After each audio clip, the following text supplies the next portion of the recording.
আর এই জিনিসটা বড় ওভাবে কাটা হয়েছে এটা আমি হরা মিঠা খায়া সমস্যা নাই লাল মিষ্টি গ্যারান্টি মিট হইলে নিবেন 5-6 লোক হয়ে যাবেন কোনো মাল হইছে এই রে মধু এই কেমনে খায় রে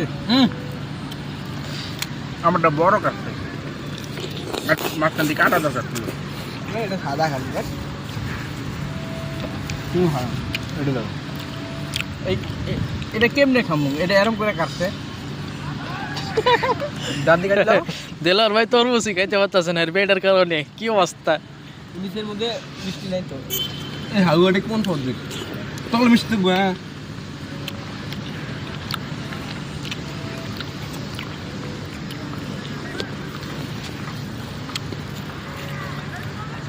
মধু মধু খান হ্যালো দিলক